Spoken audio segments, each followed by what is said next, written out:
अस्सलाम वालेकुम। आज हम एक बहुत कॉमन बीमारी के बारे में बात कर रहे हैं जो आजकल लोगों में बहुत ज़्यादा डायग्नोज हो रही है और वो है गंदम की एलर्जी की बीमारी। ये बीमारी बेसिकली गंदम की एलर्जी की बीमारी जिसका दूसरा नाम स्प्रू या सीलिक डिजीज़ है, ये छोटी आंत को मुतासर करती है। छोटी आंत के अंदर ये ज़ख्म बन जाते हैं जिसकी वजह से खुराक हज़म हो नहीं पाती और इस वजह से मुख्तलिफ मसाइल आते हैं। ये बीमारी किन लोगों में होती है? ये तकरीबन हर एज ग्रुप में और मेल फीमेल हर लोगों में होने का खदशा मौजूद होता है। ये बीमारी क्यों होती है, इसकी थोड़ा-सा समझना बहुत ज़रूरी है। एक्चुअली ये बीमारी क्या है? ये बीमारी ये है कि गंदम में एक केमिकल पाया जाता है, एक उसका इंग्रीडिएंट है जिसको ग्लूटन कहते हैं।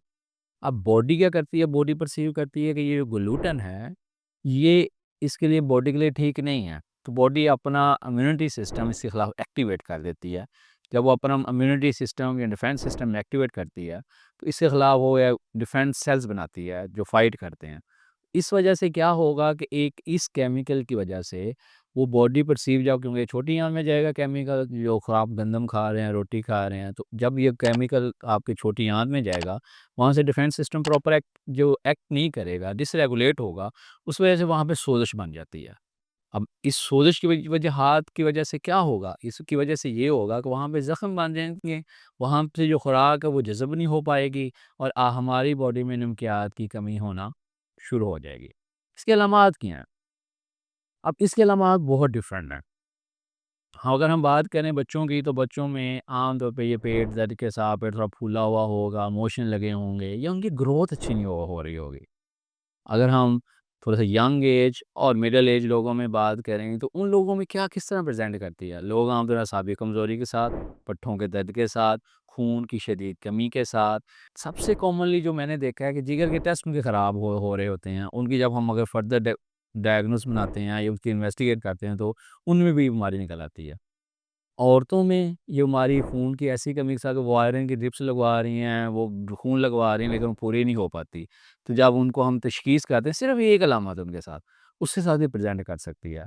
अब दूसरी अलामत जो उनमें ऐड आ सकती हैं फीमेल में उनकी जो अपने उनके रेगुलर साइकिल है, पीरियड्स हैं वो डिस्टर्ब हो सकते हैं। उनको कंसेप्शन में या प्रेगनेंसी में मसाइल आ सकते हैं। और इसके अलावा स्किन एलर्जीज़ डिफ़रेंट किस्म के प्रेज़ेंट कर सकती है। इस बीमारी के साथ कुछ एलर्जी भी एसोसिएटेड होती हैं।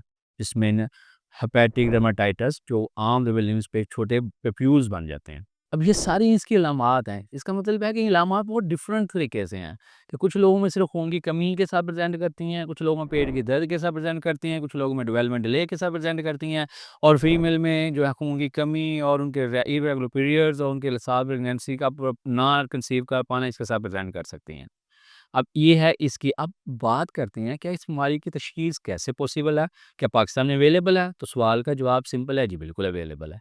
पाकिस्तान में ये बीमारी की तशख़ीस ईज़िली कर सकते हैं। कैसे करते हैं हम?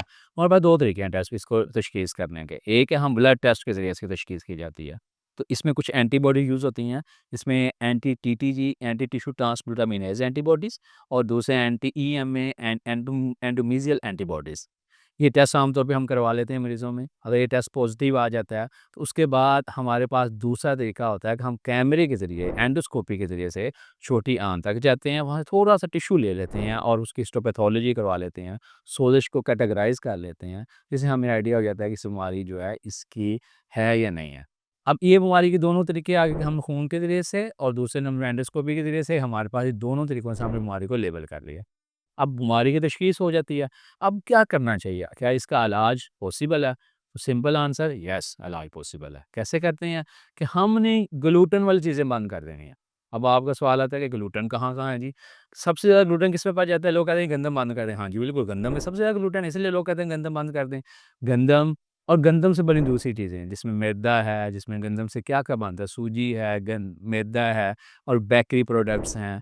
जहाँ-जहाँ गंदम यूज़ होती है, वो उसको हमने इनिशियली स्टॉप कर देते हैं। क्या गंदम खाई जा सकती है? सवाल आ सकता है।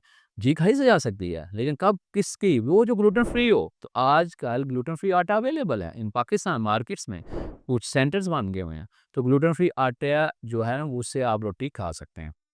दूसरा सवाल, क्या ये गंदम हमेशा के लिए बंद करनी पड़ेगी अगर ये बीमारी तशख़ीस हो जाती है? तो बिल्कुल वो हमेशा के लिए बंद करनी पड़ेगी। सो इन सारी चीज़ों को देखते हुए इनिशियली गंदम का स्टॉप करना या बंद करना बहुत ज़रूरी है। और इस सिर्फ़ एक मनोवर से मरीज़ अपनी तमाम चीज़ें रिगेन कर जाता है।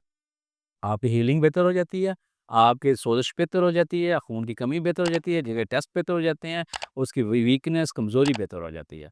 अब सवाल जो सबसे रह जाता है कि क्या खा सकते हैं?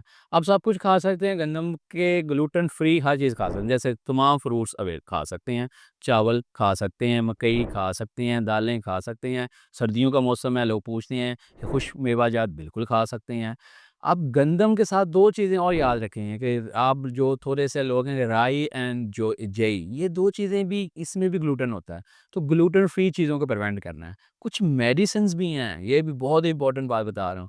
कुछ मेडिसिन्स हैं जिसमें ग्लूटेन होती है, उसको भी बंद करना है और कुछ विटामिन्स हैं, लोगों को बहुत शौक होता है विटामिन्स खाने का, तो आपने कोशिश करना है कि लेबल पढ़ना है, जो मेडिसिन लेके आते हैं उसमें देखना है कि इसमें ग्लूटेन तो नहीं है, तो कुछ मेडिसिन में और कुछ विटामिन्स में ग्लूटेन यूज़ होता है, तो उसको भी स्टॉप करना है। सो ग्लूटेन को बंद करने का मतलब गंदम को बंद करना है और दूसरी सारी चीज़ें फ्रूट, वेजिटेबल, दालें, गोश्त, अंडा, छोटा गोश्त, सारी चीज़ें फ़िश आज का मौसम है वो हर चीज़ें खा सकते हैं और इसका स्क्रीनिंग करवाएँ अगर आपको इनमें से कोई अलामत आती है। उस अलामत की बेस पे अगर कोई आपको इस तरह की अलामत है तो आप मेरे से डिस्कस कर सकते हैं और इस चीज़ को हम आगे एलैबोरेट कर सकते हैं। अगर इससे रिलेटेड अगर आपने मेरे से डिस्कस करना है और अगर आपके किसी को ये बीमारी है और वो आप परेशान हैं और इस बीमारी के बारे में मज़ीद जानना चाहते हैं या इसके इलाज के लिए रहनुमाई चाहते हैं, तो आप मेरे से आके क्लिनिक पे डिस्कस कर सकते हैं और ये अगर कोई इस तरह की अलामत हैं जो आपकी ठीक नहीं हो पा रही, तो हम उसको इन्वेस्टिगेट कर सकते हैं।